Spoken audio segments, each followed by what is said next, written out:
लोकसभा के बाद अब विधानसभा चुनाव का संग्राम शुरू होता दिख रहा है। कुछ ही दिनों में आचार संहिता लगने के भी संकेत है। ऐसे में अब स्थानीय राजनीति भी जोरों पर है। महाराष्ट्र राज्य के चुनावी माहौल में इस वक्त चर्चा का केंद्र बिंदु है शरद पवार की राजनीति।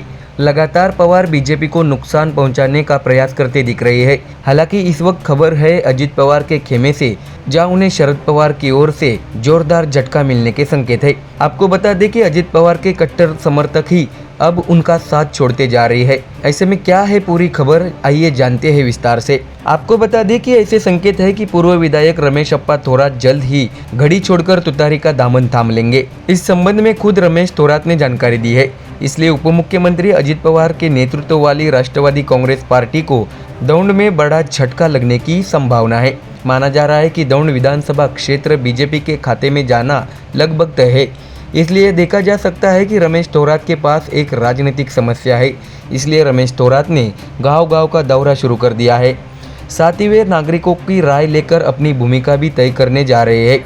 इसलिए माना जा रहा है कि दौंड में अजित पवार को बड़ा राजनीतिक झटका लगेगा। आपको ये भी बता दें कि रमेश थोरात अजित पवार के कट्टर समर्थक माने जाते हैं। पुराने और अनुभवी नेता होने के नाते दौंड तालुका में उनका एक बड़ा दायरा है। हालांकि भले ही रमेश थोरात का कहना है कि दौंड सीट बीजेपी की तरफ जाने वाली है, लेकिन अभी तक कोई ठोस फैसला नहीं लिया गया है। ऐसे में रमेश थोरात ने कहा है कि वह जल्द ही शरद पवार की तुतारी संभालेंगे और उन्होंने ये भी कहा है कि विचारों का आदान प्रदान जारी है। अगर शरद पवार की एनसीपी में मौका नहीं मिला तो रमेश थोरात ने निर्दलीय भी खड़े होने की तैयारी दिखाई है। आपको ये भी बता दें कि मौजूदा विधायक राहुल कुल के लिए भी ये अच्छी खबर नहीं है और इससे महायुति को बड़ा झटका लग सकता है।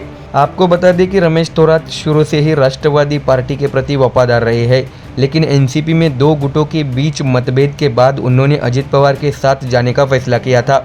लेकिन अब राजनीतिक समीकरण बदलने लगे हैं और शरद पवार के साथ सहानुभूति की लहर दिख रही है। आपको बता दें कि लोकसभा में शरद पवार की सफलता एक प्लस पॉइंट माना जाता है। हालांकि विधानसभा में दौंड सीट बीजेपी को मिलने के संकेत मिल रहे हैं। इसलिए रमेश थोरात ने अब कहा है कि वह एक सप्ताह के भीतर यहां अपनी अगली भूमिका स्पष्ट करेंगे। ऐसे में आने वाले दिनों में दौंड तालुका में अजित पवार को बड़ा झटका लगने जा रहा है। Bureau report MDR news.